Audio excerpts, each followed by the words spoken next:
Hi. ഒരു വാഴക്കുല വെട്ടാൻ ഇത്രയേറെ പാടോ? കാരണമുണ്ട്. ഈ വാഴക്കുല നിൽക്കുന്നത് എവിടാണെന്ന് നോക്കിയേ.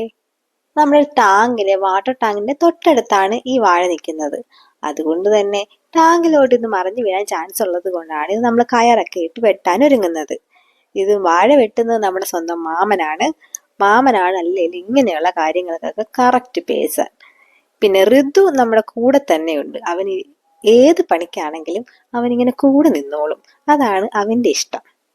പിന്നെ ഈ വാഴ വെട്ടുന്നത് കണ്ടപ്പോഴത്തേക്കാണ് ഈ വാഴയെക്കുറിച്ച് പണ്ട് കേട്ട ഒരു കഥ എനിക്ക് ഓർമ്മ വന്നത്. വാഴയെക്കുറിച്ച് ഒരുപാട് കഥ കേട്ടിട്ടുണ്ടെങ്കിലും ഈ കഥ നിങ്ങൾ കേട്ടിട്ടുണ്ടോ എന്ന് പറയണം. പണ്ട് ഒരു വാഴയ്ക്ക് വേണ്ടി മൂന്ന് പേര് ചേർന്ന് അടിയായി. അതായത് ഒരു വാഴയ്ക്ക് വേണ്ടി മൂന്ന് പേര് അടിയായി. അപ്പൊ എന്താ ചെയ്യുക? അവസാനം ഈ വാഴയെ മൂന്നായിട്ട് ഭാഗിക്കാൻ തീരുമാനിച്ചു. അതിലും ആദ്യത്തെ ആള് പറഞ്ഞു, എനിക്ക് വാഴയുടെ മുകൾ ഭാഗമാണ് വേണ്ടത്, അതായത് ഇലയുള്ള മുകൾ ഭാഗം.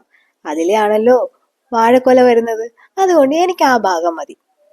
രണ്ടാമത്തെ ആള് പറഞ്ഞു, എനിക്കാണെങ്കിൽ അതിന്റെ തണ്ട് മതി, കാരണം വാഴത്തണ്ട് വെച്ച് കഴിഞ്ഞാല് അത് കിളിക്കുമല്ലോ, അപ്പൊ എനിക്ക് തണ്ടാണ് വേണ്ടത്. മൂന്നാമത്തവൻ പറഞ്ഞു, എനിക്ക് വാഴത്തട മതി. ഇതിൽ ആരാണ് റൈറ്റ് പേഴ്സൺ എന്ന് നിങ്ങൾക്ക് മനസ്സിലായി കാണും. എന്നാലും കമന്റ് ചെയ്യുക. അപ്പോൾ നമ്മുടെ വാഴക്കൊല ഇവിടെ വെട്ടി വന്നിട്ടുണ്ട്. ഇത് നമ്മുടെ ജാവയാണ് കേട്ടോ. അപ്പോൾ ഇത്രയേ ഉള്ളൂ ഇത്. ബൈ.